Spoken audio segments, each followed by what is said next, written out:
Muito bem, voltando aqui, boa noite para vocês. Houve um probleminha técnico aqui. O tema da nossa mensagem é o adultério e seus catastróficos efeitos sobre a família e tudo mais.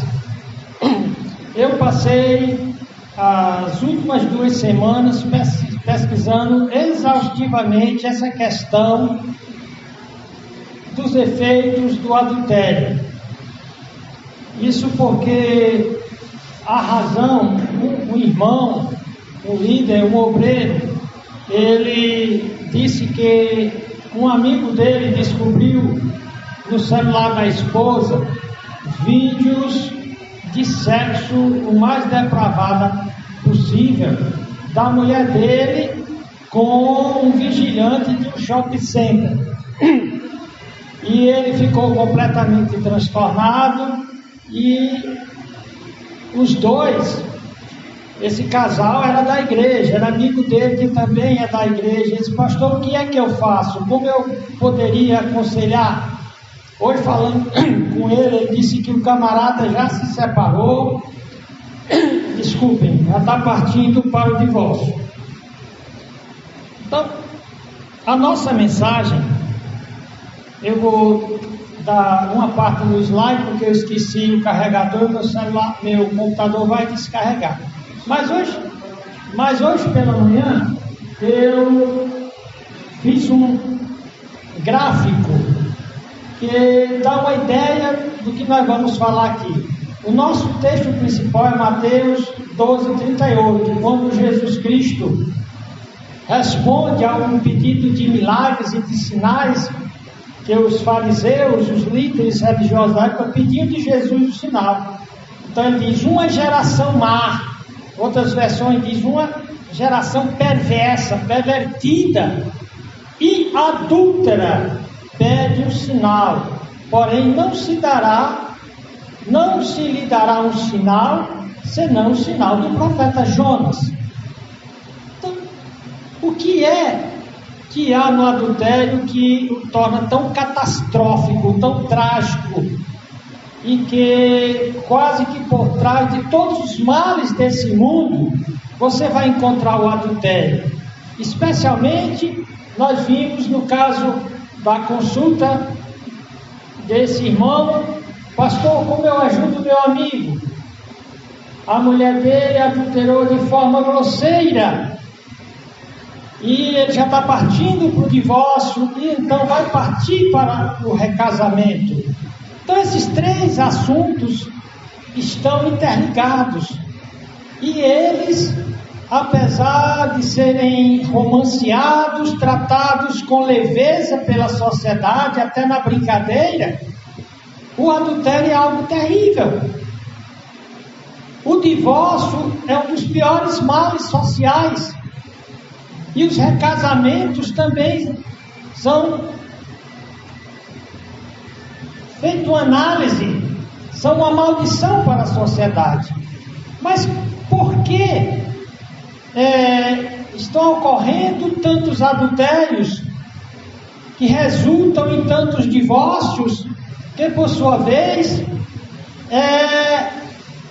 vão implicar em tantos recasamentos?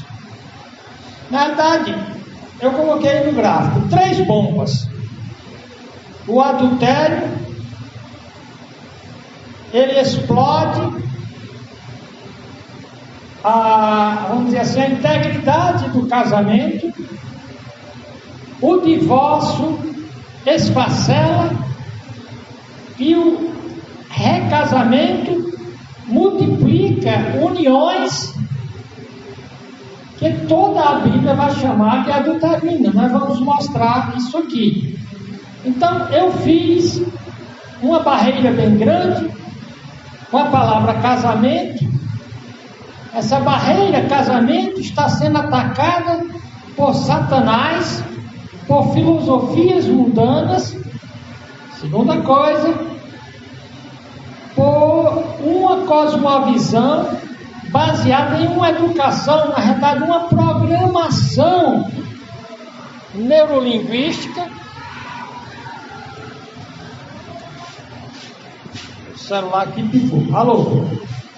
Uma programação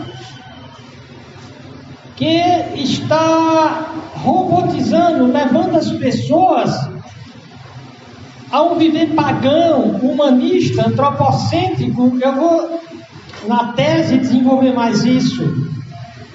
Tudo isso porque o alvo e a meta dessa geração má e adúltera é a luxúria, é a cobiça carnal,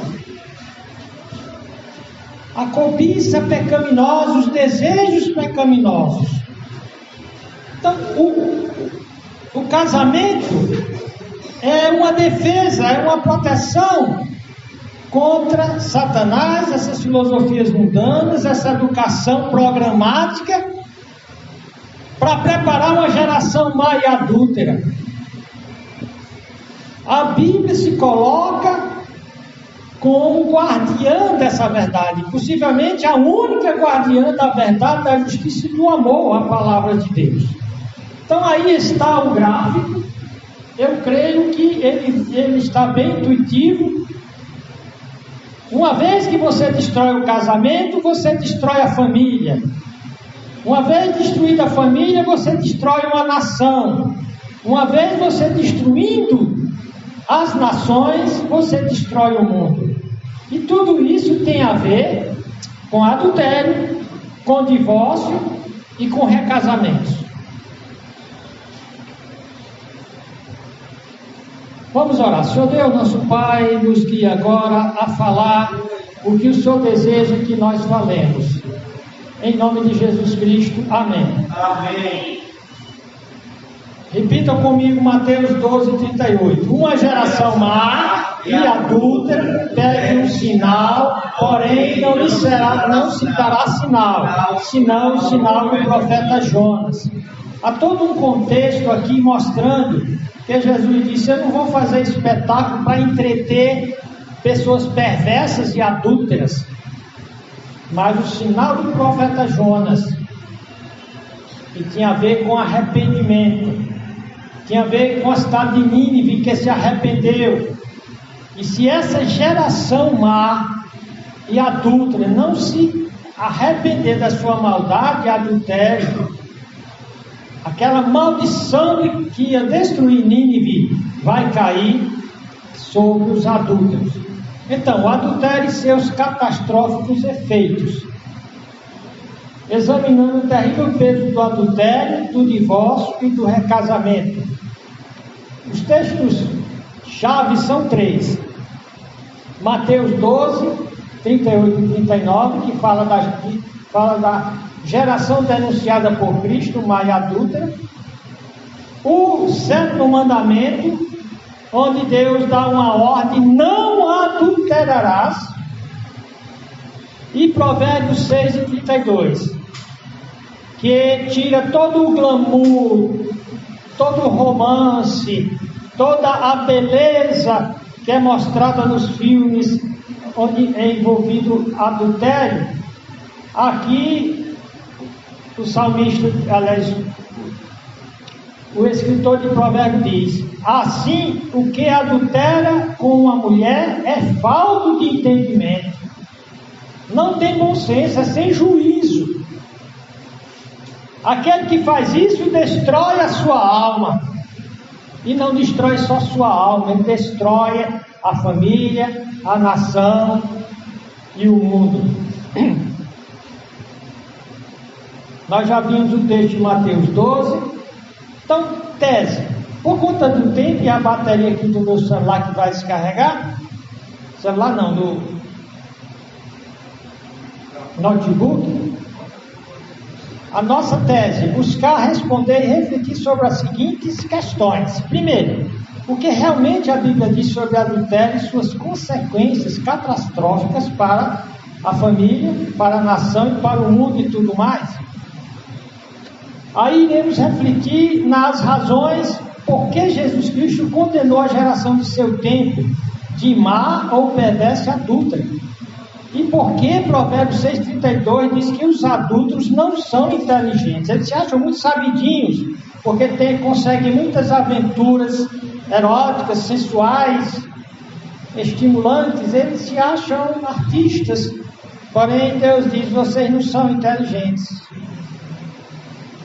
Porque vocês não refletem que o adultério destrói a alma de vocês. E uma vez destruída a alma, o resto da existência se vai. O que Jesus Cristo queria dizer então com uma geração mais adulta? Seria uma geração com uma cosmovisão baseada na influência de Satanás, cujo objetivo é matar, roubar e destruir esse mundo?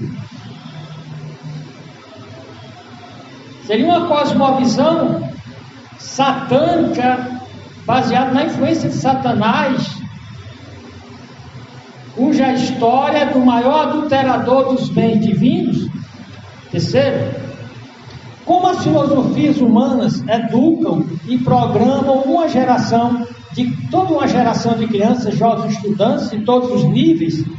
Então a educação feita pelos colégios, pelas universidades, visa programar, passar uma cosmovisão, uma visão de tudo, de uma perspectiva pagã, ou seja, sem o Deus da Bíblia, humanista. O homem é o centro e a medida decisória de todas as coisas, antropológica, uma confiança besta na lógica humana esperta e antropocêntrica. O homem é o centro e o propósito final de todas as coisas. É para isso que nós estamos mandando nossos filhos para os colégios, para saírem de lá robotizados.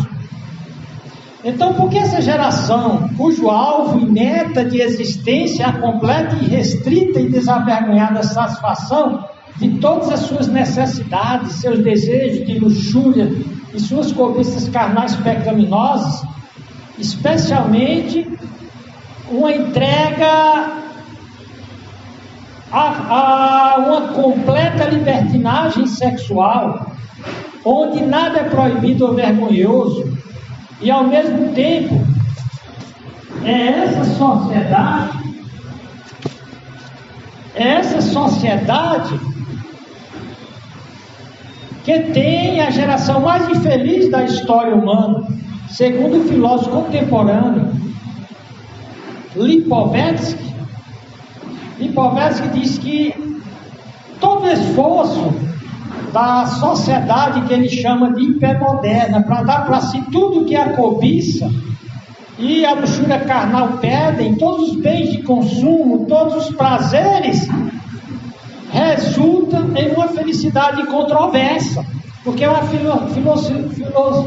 felicidade que se dissipa como fumaça no ar, que não tem estabilidade. Já o sociólogo Bauman fala de uma modernidade líquida, de uma sociedade onde tudo se liquefaz, tudo se desmancha, e o Lipovetsky diz que o próprio ápice do sexo resulta sempre em um orgasmo frustrado. Então, é uma sociedade não feliz, não consegue os prazeres, já que a sua meta, o seu alvo são os prazeres, consegue o contrário. Essa geração mais adulta é a geração mais infeliz da história da humanidade. Então, por que a geração do sexo livre, chamada por Cristo de má, perversa e adúltera, é mergulhada em sua frustração de encontrar satisfação para suas necessidades humanas? Ela é mergulhada num vazio de alma e de coração, que faz com que ela mergulhe nas drogas lícitas, compradas na farmácia, drogas ilícitas, uma sociedade que amarga uma apavorante síndrome do pânico, que é a soma de todos os medos, uma sociedade que geme, porque dentro de si há um vazio, um sentimento de nulidade, de niilismo, nada vale nada, e que a vida não vale a pena. Daí cresce o número de desesperados existencialmente e até que apelam para o suicídio. Ainda na nossa tese sobre o adultério e seus catastróficos efeitos sobre a família e tudo mais, a família, a nação e o mundo inteiro. Porque todas as gerações humanas, depois da queda no pecado, foram más, perversas e adúlteras, mas a nossa, por excelência, a nossa geração, que é chamada a geração da era pós-moderna, a era que despreza todas as verdades e valores morais em busca do prazer, ou era hipermoderna, que é a era dos excessos e abusos de consumo para ter uma felicidade controversa determinada. Realmente, apesar de falarem falsamente do amor, como Cristo avisou, por se multiplicar a iniquidade ou o pecado desavergonhado, o amor esfriaria de quase todos. E quando o amor esfria, o mundo pega fogo. Billy Graham já falava da labareda queimante do adultério, destruindo e levando a sociedade ao colapso. Então eu coloco aqui: quando o amor esfria, o mundo pega fogo, através das labaredas do crime, da violência, de toda sorte de males perpetrados por pessoas frustradas, seres frustrados. Lembre que a felicidade é controversa, se desmancha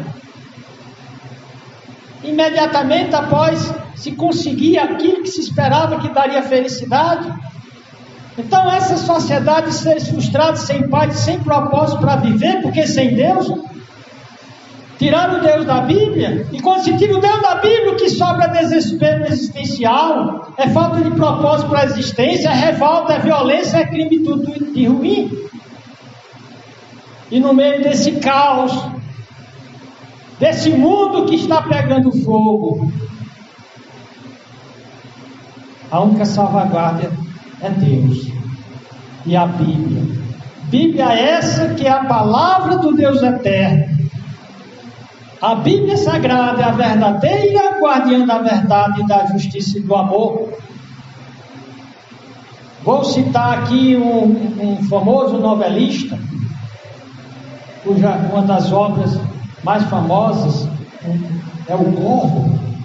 Sir Conan Doyle, ele disse que a Bíblia é a única barreira que impede o homem de adulterar. Tire a Bíblia e a sociedade termina de afundar no adultério.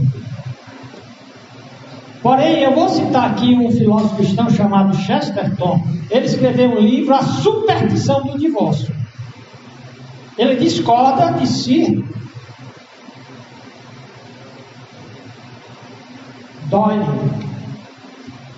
Então, no meio dessa geração aí adulta, todos sofrem, especialmente as vítimas dos adultérios,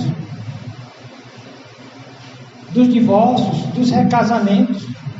Especialistas têm dito que um terremoto que esmaga crianças debaixo de pesadas lajes de concreto faz menos mal a essas crianças esmagadas do que o divórcio e recasamento dos pais. Universalmente, através da história, por pessoas conscientes que não ficaram embotadas e emburrecidas pelo adultério, um dos maiores males sociais é o divórcio e os múltiplos e irresponsáveis recasamentos dos pais. Agora, o que é que se vê nas novelas, nos filmes, nas séries, que são verdadeiras formadoras de pessoas insensatas, burras, como Deus chama aqui? Diz que a pessoa que adultera, ela não tem bom senso, ela não raciocina, Então as novelas, os filmes, as séries tornaram o adultério, o divórcio e o recasamento algo charmoso e inteligente, como se apenas pessoas burras é que ficam lutando para preservar um casamento difícil e complicado, tentando fortalecer os laços matrimoniais e evitar a tragédia da separação. Os comunistas, desde a sua implantação em 1917 na Rússia, é a maior força em favor da destruição da família. Logo no primeiro ano, eles lançaram lá um decreto que a mulher poderia conseguir o divórcio dentro de uma semana sem burocracia. E hoje no Brasil se consegue um divórcio com 48 horas, apenas 2 dias. Como se apenas pessoas burras é que não achassem isso legal. Quando Deus diz, você diz que é burro, quem luta para salvar seu casamento. E eu digo que burro é você. Não sou eu que estou chamando ninguém de burro. Toda a sociedade está condicionada, robotizada. Foi feita uma lavagem cerebral, um condicionamento neuropsicológico, para que essa sociedade atual seja a mais má, perversa e pervertida, através da sua educação, que programa e robotiza as pessoas para reagirem de modo a zombar, desrespeitar e destruir levianamente o casamento. Brinca-se de morar junto, de ficar, de casar e descasar ao bel prazer. Essa educação macabra torna o adultério um romance colorido aceitável. Apresenta o divórcio como a solução para os problemas conjugais e principalmente adota a superstição do divórcio, que segundo o filósofo cristão Chesterton, em seu livro A Filosofia, a Superstição do Divórcio, acredita que é um rito feito no cartório, tem o poder mágico de desfazer o vínculo matrimonial, que Jesus Cristo disse que o homem não poderia desfazer. Ainda oculta que o divórcio é tido por especialistas como um dos piores males sociais. Eu tenho aqui 2 apêndices para o escrito que eu fiz para essa mensagem. Um é de Chesterton. O que é que ele chama a superstição do divórcio? Talvez não dê tempo. Mas o Chesterton diz que os defensores, o que ele também chama de reformadores do casamento, os defensores do divórcio, acreditam que uma lei feita no cartório tem mais poder do que o que Jesus disse, que o que Deus fez o homem não desfazer em cartório ou em qualquer instância. Então Chesterton acusa os divorcistas de uma superstição, de acreditar numa mágica, que ocorre uma mágica para desfazer aquele vínculo, que é um vínculo místico, os dois serão uma só carne. Eles acreditam que aquele ritual, aquele documento que é assinado lá pelos dois no cartório tem um poder mágico de desfazer o vínculo matrimonial. É uma superstição. Ainda dentro da nossa tese, uma vez deixando-se enganar pela superstição do divórcio, como se um rito legal no cartório pudesse desfazer um casamento, em seguida apresenta o recasamento como um casamento válido aos olhos de Deus. Quando grandes exegetas e expositores, e eu tenho no apêndice 2, John Piper, o documento que ele fez na Igreja Batista, que ele pastoreia há mais de 30 anos, onde ele examina os textos que falam em divórcio. E ele, como um catedrático de interpretação bíblica, de exegese, examinando todos os textos, ele diz: todos os textos proíbem que uma pessoa case de novo depois do divórcio. Que todo recasamento ou novo casamento sem a morte do primeiro cônjuge é adultério. Eu tenho um livro onde eu trabalho nesses textos, mas aqui, se der tempo, eu vou fazer a apresentação de uma grande autoridade na interpretação da Bíblia. Se bem que no final ele decepciona, porque ele diz que todos os textos da Bíblia, nenhum dá lugar para alguém recase novamente e ter um casamento legal. Ele diz que todos os recasamentos, todos os casamentos baseados em divórcio, não na morte do cônjuge, são adultério. Porém, ele diz: se houver arrependimento desse adultério, há uma possibilidade de Deus perdoar o adultério do recasamento e transformar aquele casamento num casamento válido. Então, ele vai lindamente dentro dos textos da Bíblia sem poder fugir. Ele diz que eu fui forçado pelo texto da Bíblia a ver que não há possibilidade de casamento sem a viuvez do cônjuge. Mas como na minha igreja tem um monte de pessoa divorciada e recasada, eu tinha de arrumar uma solução para eles. E arranjou. Então, como foi pedido através do Zap, por um irmão, para dar instruções de como um cristão vítima de adultério deve tratar com as consequências catastróficas desse ato insano, conforme a Bíblia diz que a pessoa que é adúltera é falta de senso, ou não tem entendimento, ou ainda não reflete que do adultério só pode sair maldição e tudo que é ruim que se possa imaginar.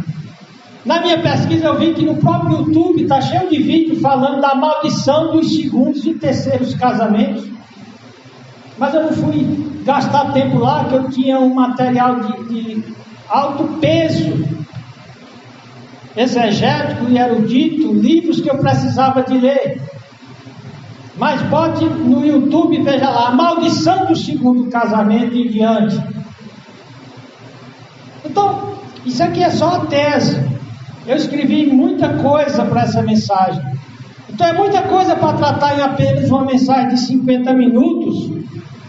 Porém, apresento aqui essas teses todas juntas, porque ajuda a dar uma unidade ao tema. Eu mostrei no gráfico lá as 3 bombas que destroem a família, que destroem a nação e a sociedade. As 3 bombas: adultério, divórcio e recasamento. Mostrei as influências por trás dessa educação macabra, desse condicionamento macabro a que a sociedade, chamada por Jesus de má e adúltera, está sujeita sem sequer refletir. Então, apresento essas teses todas juntas para dar uma unidade ao tema dos inimigos que destroem a família e, por tabela, destroem a nação, o mundo e tudo mais que está relacionado com a humanidade desse planeta. Introduzindo: como o cristão pode agir ao sofrer traição conjugal através da corrupção e adultério? Nós vamos ver que na Bíblia há repreensão e também há esperança de mudança. O que fazer quando o adultério ataca uma família, um casal? Esse é um estudo temático a responder a pergunta de um querido irmão, que eu não vou dar o nome dele aqui, vocês conhecem, que pelo Zap fala de um caso de um amigo crente que está sendo traído grosseira e dolorosamente pelo adultério de sua esposa. Ele pergunta como aconselhar e ajudar esse irmão. A questão não é simples e nem de fácil resposta. A questão a ser respondida terá de explorar vários caminhos, por vezes escuros e medonhos, e às vezes por caminho de arrependimento e restauração, até onde Deus revela que isso pode acontecer. Mas a questão é, existe esperança para casamentos mutilados por adultério? Lembra que o adultério não desmancha nenhum casamento, ele mutila, ele estraçalha, mas ele não desfaz o vínculo. Não é a superstição e mágica do cartório que vai desfazer o casamento. A pergunta: é possível reconstruir um casamento após traição conjugal? Eu digo que sim. Eu conheço vários casamentos que foram reconstruídos em cima das cinzas do divórcio, do adultério. Adultério tanto do marido quanto do adultério da esposa. Que esperança a Bíblia nos dá para reverter o processo destruidor da infidelidade conjugal? Que fazer no caso de não arrependimento da parte ofensora? Ou seja, o cônjuge adulterou e ainda não quer se arrepender. E se a parte ofendida não perdoar e quiser divórcio, como foi o caso do rapaz, foi falando com aquele rapaz do Zap, ele disse: o meu amigo já decidiu se divorciar. E se quiser recasar, esse novo casamento legalizado pela superstição da lei dos homens, daquela mágica de desfazer o que Jesus disse que ninguém podia desfazer, por isso que o Chesterton chama de superstição, de mágica, de um malabarismo de feitiçaria, para desfazer aquela uma só carne. E se quiser recasar, esse novo casamento legalizado pela lei dos homens pode ser feito legal perante Deus, desde que para muitos renomados comentaristas da Bíblia, Cristo e Paulo e o próprio Moisés, em Deuteronômio 24, dizem que todo recasamento incorre em adultério. Tem como tornar um recasamento adulterino em casamento aceitável aos olhos de Deus? Para o John Piper, que diz que todo recasamento é adultério, tem.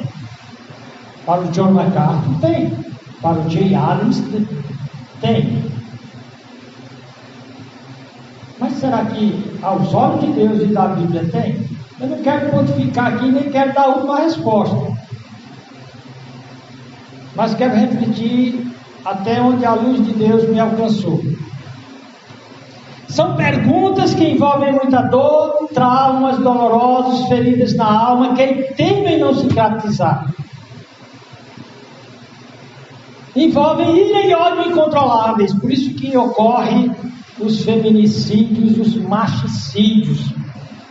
É dito que muitas mulheres, antigamente, quando elas eram traídas, ela deixava o marido dormir e colocava uma chaleira para ferver, e quando a chaleira estava fervendo, ela abria a boca do marido e despejava a água quente. O mundo fala muito em feminicídio, mas tem machicídio também. Então são perguntas que envolvem muita dor, muita ira, muito ódio, lares mutilados e destruídos pelas consequências terrivelmente destrutivas do adultério e de seus aliados, o divórcio, os recasamentos adulterinos aos olhos de Deus. Portanto, não queremos fazer um julgamento sem misericórdia e farisaico sobre os que caem em tal desgraça, como se nós fôssemos melhor ou mais capazes do que quem caiu. Evitaremos rotular os adúlteros em termos pejorativos, como vagabunda ou vagabundo. Não faremos isso. Todavia, trataremos do adultério como a Bíblia trata, e a realidade apresenta, e como a realidade apresenta seus efeitos catastróficos. A Bíblia diz que o adúltero é sem senso, é sem bom senso, porque ele não reflete na realidade catastrófica do divórcio, do adultério, do divórcio e do recasamento. Você nota que o mundo pré-diluviano foi destruído pelo dilúvio, e uma das marcas era que casava e se dava em casamento, ou seja, brincava de divorciar-se e recasar. No segundo zap, no primeiro zap, meu amigo disse apenas que o marido traído tinha visto apenas de vídeo a mulher traindo. Mas no segundo ele diz que quando ele foi ver os vídeos, eram terríveis. Então a pergunta, a diferença em adultério casual, sem muita perversão sexual, e adultério com todos os elementos de perversão moral que existem. Então, aquele irmão disse que o que chocou mais o marido é porque a mulher fez tudo quanto foi coisa absurda, insana. Mas faz diferença? Se uma mulher ou um homem só se deitou e fez um sexo normal, ou se usou toda a criatividade maligna de todas as perversões morais. Todavia, sem entrar primeiramente no grau de perversão dos atos praticados por essa esposa e das consequências desses atos para o casamento legítimo, convém ver o que Deus diz sobre adultério e o perdão do mesmo e reconstrução do relacionamento conjugal, caso haja arrependimento. É preciso também ver do ponto de vista bíblico as implicações não só do adultério com arrependimento, mas também do adultério sem arrependimento e dos desdobramentos dele quanto às questões sobre divórcio e da possibilidade de recasamento. Quando ele me mandou o primeiro áudio, eu estava saindo há 2 quarta-feiras passadas, eu respondi: estou saindo para o culto de oração. Na volta, com a graça de Deus e à luz da sua palavra, examinaremos esse assunto. E é isso que estamos fazendo agora. Me custou muito, fui dormir madrugadas, li livros. Trataremos do tema, procurando ao mesmo tempo incentivar e dar esperança de reconstrução de um casamento depois de adultério descontinuado. É difícil você restaurar um casamento que o outro quer continuar pulando o muro. O que fazer quando os dois, ou pelo menos um, se diz crente em Jesus Cristo e querem partir para o divórcio? Como fica a questão do recasamento? Nós já fizemos essas perguntas. Então, breve esboço sobre o adultério. O que é que a Bíblia diz, né? O adultério, visto por seu lado escuro, trágico e destruidor da família, da sociedade, que não é mostrado nas novelas, séries televisivas e internéticas. O adultério, visto a perspectiva da sociedade humana em geral. Também veremos o adultério como um pecado ou vício que, segundo alguns, é o vício mais desejado, mais escravizador do repertório humano de vícios e pecados. Daí também ser o mais odiado, porque os próprios adultos, depois de ver que o adultério destruiu a sua alma, a sua vida e sua família, eles passam a odiar o adultério. Também o adultério é o pecado mais desejado, porque também parece que é o que exerce mais fascínio e sedução tanto a homens quanto a mulheres. Êxodo 20:14, Deus disse claramente: não adulterarás. John Gill é uma grande autoridade na exposição da Bíblia, é uma das maiores autoridades americanas na exposição do texto bíblico. E eu aproveito dele aqui o comentário dele sobre o 7º mandamento: não adulterarás. Ele traduz como: não cometerás adultério. Vou citar, aqui ele vai citar esse Jarsh, que estritamente falando, não cometer adultério é aquele pecado cometido com a esposa de outro homem. Mas um rabino judeu, Rabbi Ezra, pensa que a palavra aqui usada significa o mesmo que outra mais comumente usada para prostituição e fornicação. E sem dúvida, mas a fornicação está incluída aqui, a qual, embora não tenha sido considerada crime entre alguns pagãos, o adultério foi condenado até mesmo no mundo pagão. Só para você ter uma ideia, que na Babilônia, no código de Hammurabi, o adúltero e a adúltera era para ser queimados vivos. Tá? Então, até mesmo meio pagão, porque é pura questão de falta de bom senso. De que o marido, é normal o marido trair sua esposa, e é normal uma esposa trair seu marido. Então a Abiésira, ele vê essa palavra aqui do sétimo mandamento com o sentido de fornicação, de imoralidade, qualquer moralidade sexual. Embora ela não tenha sempre sido considerada crime entre alguns pagãos, em alguns é. Deixe-me. Ele cita, 1 aos Coríntios 18, fugir da fornicação. É a palavra porneia. A palavra adultério é moikeia. A palavra fornicação, ela tem um escopo, uma abrangência geral, ela envolve toda espécie de pecado. O apóstolo Paulo diz: fugir da fornicação. Todo pecado que o homem comete é fora do corpo, mas o que fornica peca contra o seu próprio corpo. Ou seja, quem se entrega à imoralidade, essa coisa está dentro dele, e por isso que destrói a alma. Então, aquele rabino judeu, e aqui também o John Gill, ele diz que o sétimo mandamento, ele envolve fornicação de modo geral, como tipos de pecados maiores e mais grosseiros, como concupiscência e cópias não naturais, como incesto, sodomia, bestialidade. Aí vem a pergunta: o que está envolvido no sétimo mandamento, não adulterarás?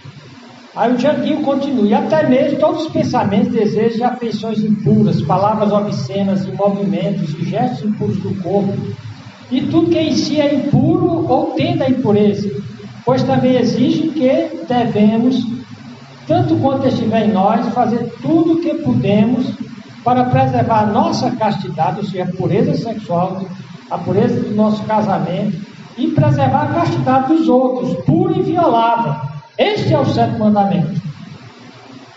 É esse que Cristo diz: eu, porém, vos digo que qualquer atentado numa mulher para cobiçar, já em seu coração cometeu adultério com ela.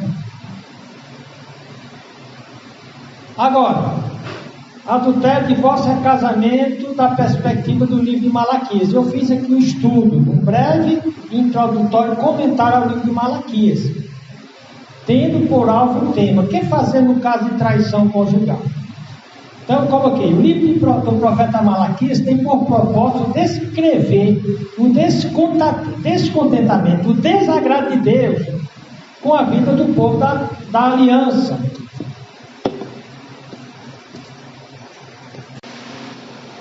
Continuando, breve introdutório comentário ao livro de Malaquias, por pastor José Laerte, tendo como alvo o que fazer no caso de traição conjugal.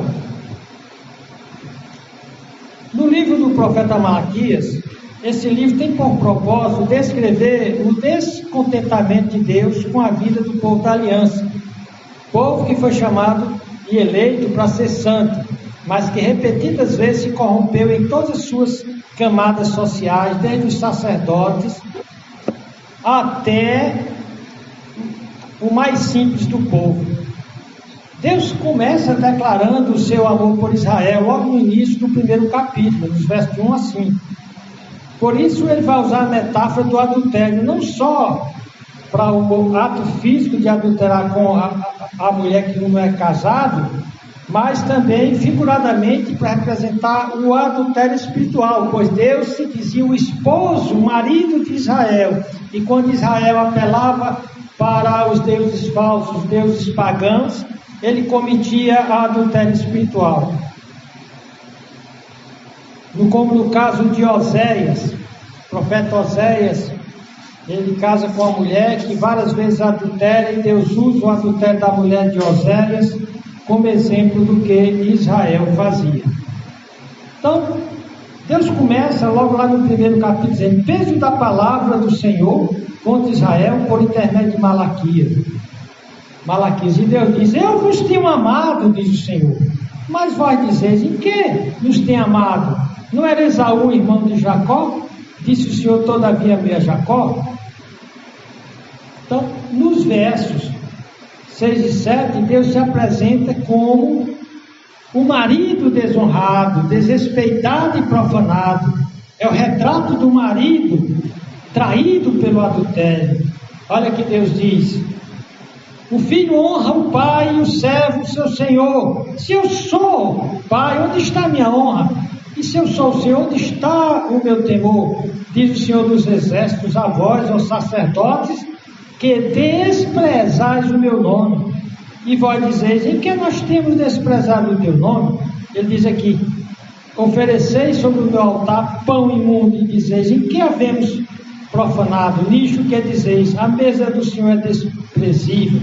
Então ele diz: pois seja maldito o enganador, que tendo macho no seu rebanho. Ou seja, até a adoração deles era comprometida.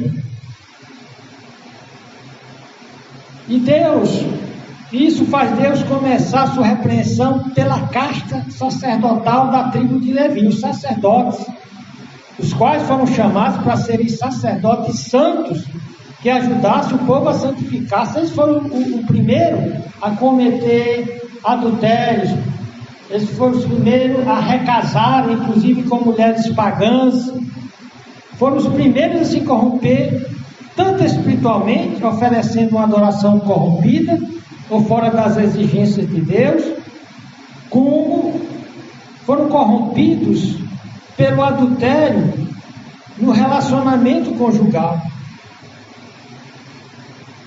Eles foram corrompidos, de acordo com John Gill, não só pelo adultério da idolatria, mas também pelos múltiplos divórcios, pelos múltiplos recasamentos abomináveis a Deus, e que Jesus chamou resultado de corações duros. Olha que Deus diz em Malaquias 2, 6 a 8: a lei da verdade esteve na sua boca, falando do verdadeiro sacerdote, e a iniquidade não se achou nos seus lábios. Andou comigo em paz e retidão, e da iniquidade converteu a muitos. Ele diz aqui, veja bem, eu estou lendo isso aqui porque a Bíblia diz que os sacerdotes do Novo Testamento são os crentes. Todo crente é um sacerdote para Deus. No Novo Testamento não tem uma casta de sacerdote e outra casta de leigos, não. Não há essa divisão entre laicato e leigo. Todos os crentes são chamados sacerdotes, são chamados para um sacerdócio santo. Os pastores não são um sacerdote diferente do que qualquer outro crente é.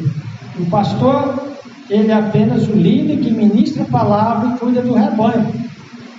Mas ele, como é diferente do sacerdote do Velho Testamento. Então diz que da boca e da vida dos sacerdotes, tanto do Velho Testamento quanto do Novo, na vida de cada crente, deve sair pureza, santidade e justiça. Então Deus confronta aqueles sacerdotes perversos. Mas vós os desviaste do caminho, a muitos fizeste tropeçar na lei, corrompeste a aliança de Levi, diz o Senhor dos Exércitos.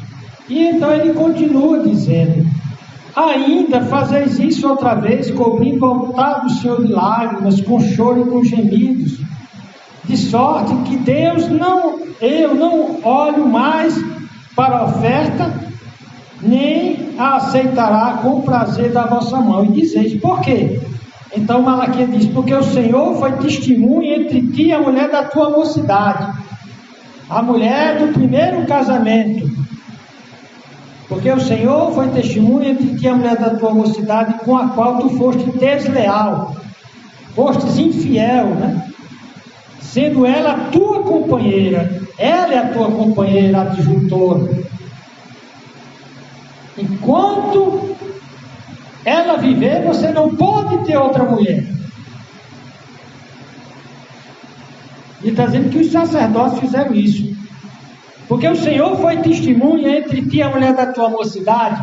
Então aqui você nota um cordão de 3 dobras. Todo casamento é um laço inquebrável, formado por Deus, o marido e a esposa. É esse laço que a superstição da mágica do divórcio não pode quebrar. E ele disse: eu fui testemunha entre ti e a tua primeira mulher, com a qual tu foste desleal, sendo ela a tua companheira, a mulher da tua aliança. Ou seja, a aliança é o contrato, é o compromisso. Eu só reconheço o casamento, aquele que foi feito com a mulher da tua aliança, a mulher da tua mocidade, a primeira. Porque o Senhor, Deus de Israel, diz: odeia o repúdio. Ele abomina o divórcio. E aquele que encobre de violência com a sua roupa, diz o Senhor dos Exércitos. Portanto, guardai-vos em vosso espírito e não sejais desleais. Então ele diz que o divórcio é algo violento, que aqueles que se divorciam, eles têm uma vestimenta, uma forma de se comportar, a violência. Ah, mas o fulano é muito pacato. Ele se divorciou da mulher dele, como é que eles chamam, Foi um divórcio de consenso, foi pacífico.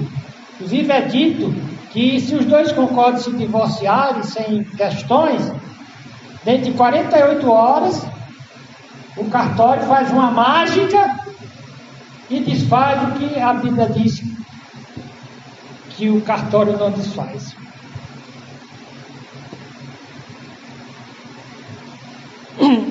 Parecia, então, Deus usa o profeta Malaquias no final do Velho Testamento para dizer como ele vê os divórcios e recasamentos. Aqueles sacerdotes fariam os trâmites tudo direitinho. Eles davam carta de divórcio às suas mulheres. Essas coitadas ficavam abandonadas. As mulheres do divórcio terminam, muitas na prostituição para sustentar a si e a seus filhos. É um rolo compressor terrível. E eles iam adorar a Deus, oferecer suas ofertas, e Deus diz: não aceito. Não aceito a adoração de vocês. E parecia que nada conseguiria limpar e purificar a sujeira imunda do povo de Israel. Nem o cativeiro no Egito, de onde eles trouxeram o divórcio, nem a deportação para o cativeiro babilônico, pois de lá trouxeram mais divórcio e recasamento. Nem o cativeiro, nem a escravidão e nem o cativeiro babilônico curaram e purificaram o povo do seu comportamento pagão. Então, depois de repreender os sacerdotes, Deus agora repreende o povo por seus pecados impenitentes e desavergonhados. Por isso, Deus começa o capítulo 3 anunciando a chegada de 2 mensageiros que irão finalmente purificar o povo da aliança, como fundidor e purificador de metais. Coloca fogo no metal até que saia toda a borra, né? Fundidor e purificador de metais, que funde e purifica a prata e ouro em altíssimas temperaturas de calor, que faz ficar evidentes, sobe as escórias, né? Escórias, aquela borra. e aquela boa retirada pelo fundidor, assim deixando a prata e o ouro puros e prontos para uso. Assim os 2 mensageiros que Deus vai mandar,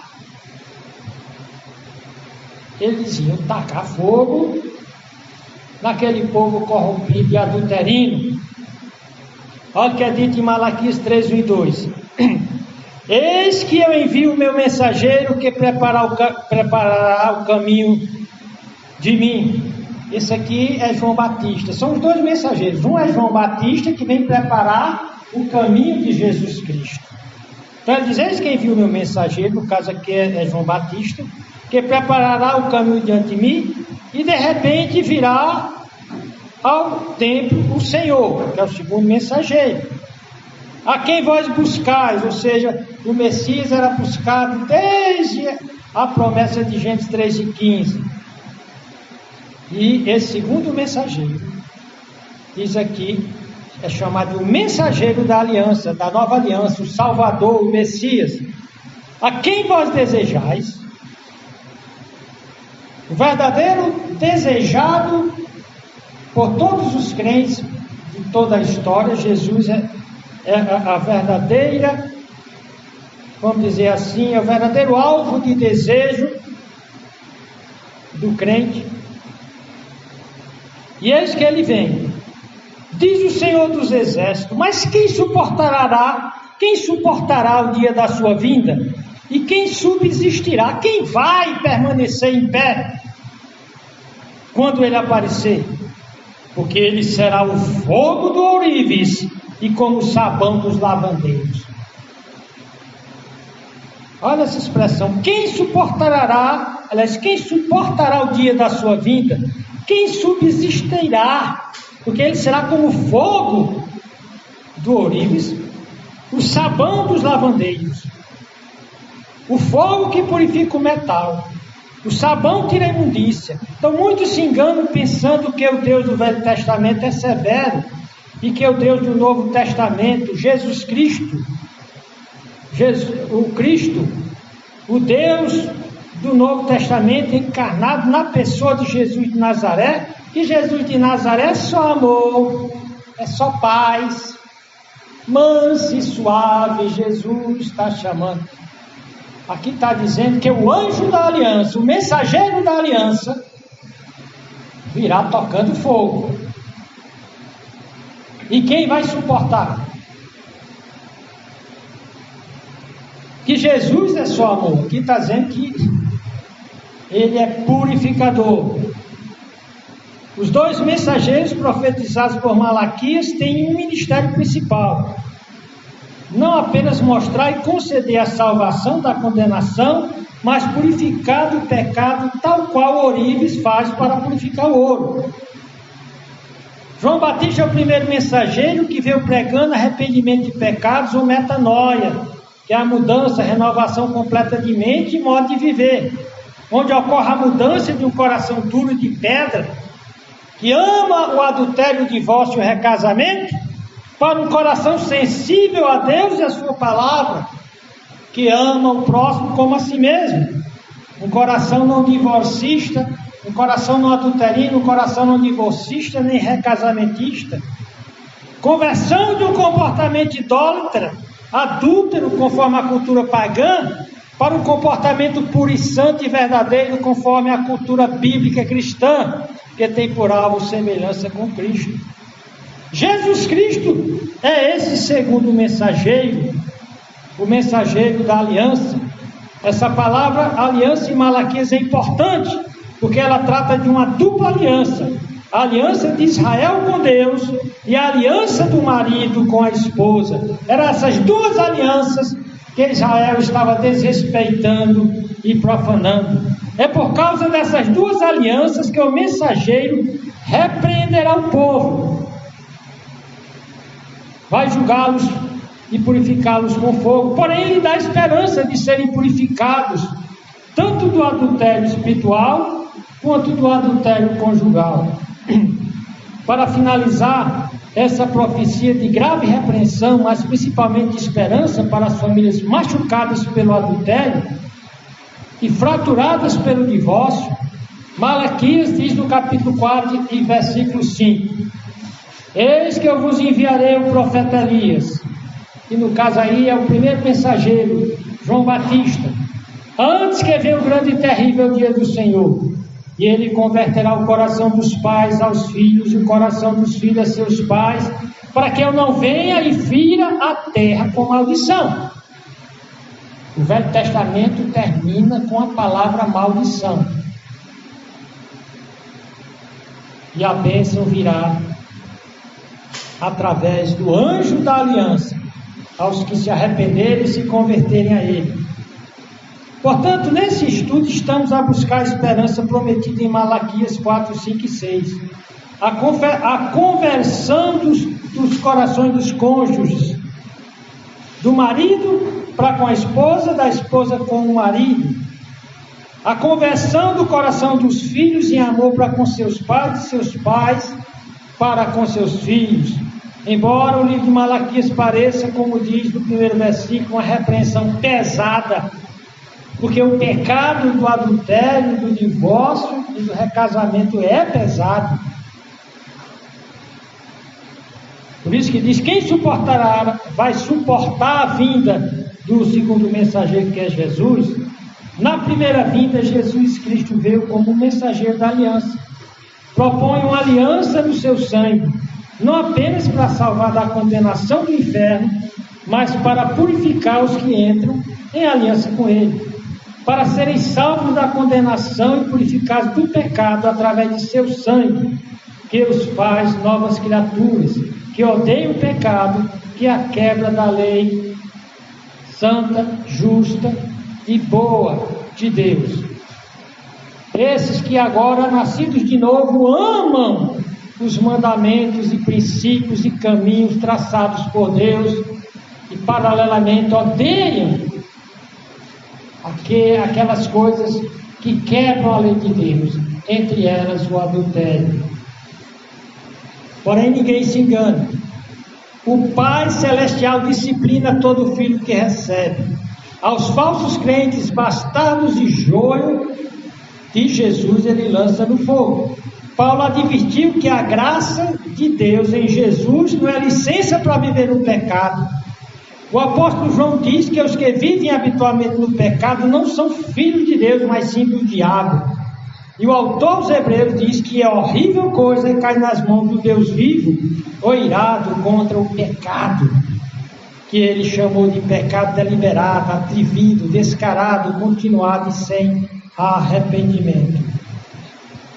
Tendo sido dito que os cristãos vivem há muito tempo, especialmente no nosso tempo, transformando a graça preciosa e santa de Cristo em graça barata, carnal, mundana e demoníaca, grande parte do que é chamado povo de Deus, que se diz pertencer à comunidade da nova aliança, do anjo da aliança ou igreja, é semelhante ao povo repreendido por Deus na profecia de Malaquias.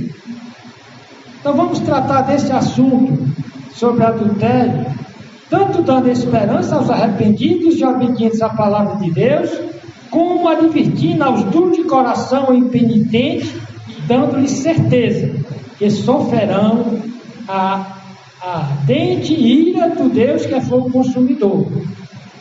Nosso tempo acabou. Nós vamos continuar essa mensagem na próxima oportunidade.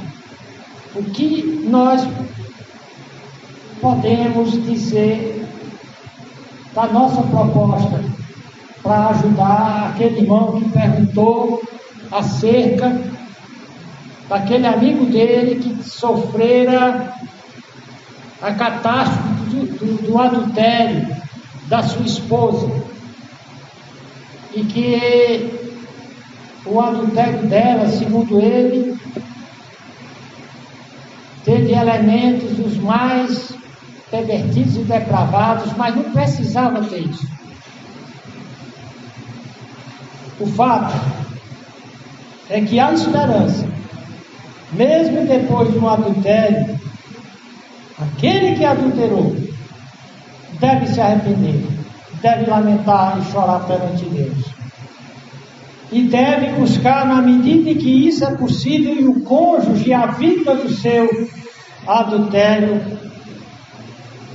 lhe conceder perdão. Mas se não lhe conceder perdão, deve estar pronto a pagar o preço. A Bíblia, Jesus Cristo, nós vamos estudar esses textos, nós vamos ver citações daquele livro do Chesterton sobre a supressão do divórcio.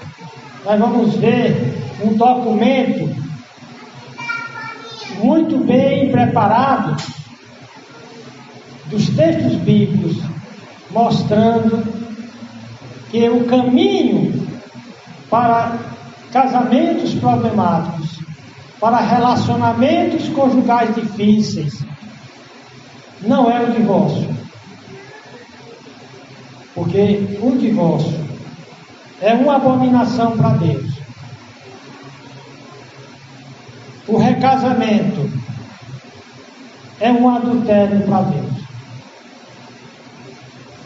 Vamos orar, abaixe sua cabeça e peça a Deus aí, por você, se você é casado, pela pessoa com quem você casou, por você, para que você nunca venha perder o bom senso, perder o juízo e achar que pode se envolver com o adultério, com a imoralidade sexual com outra pessoa que nem seu cônjuge e sair ileso disso, sair sem consequências gravíssimas. Lembre, Deus diz que a pessoa que adultera não tem bom senso. A pessoa que adultera destrói sua própria alma, arruína sua vida, sua família. Não participe da educação obscena, inclusivista, que inclui todas as perversões como se fossem coisas naturais. O verdadeiro amor é puro, é santo. Se vier cair numa situação dessa, lute para restaurar sua família e seu casamento. Senhor Deus, nosso Pai, tenha misericórdia dessa geração má e adúltera, que nós não venhamos a ser taxados por Ti como maus, perversos e adúlteros, que sejamos encontrados como Teus sacerdotes, fiéis, santos e verdadeiros, zelando pela nossa castidade e pela castidade do outro. Nos ajuda, nos guarda, em nome de Jesus Cristo. Amém. Amém. Boa noite. Boa noite.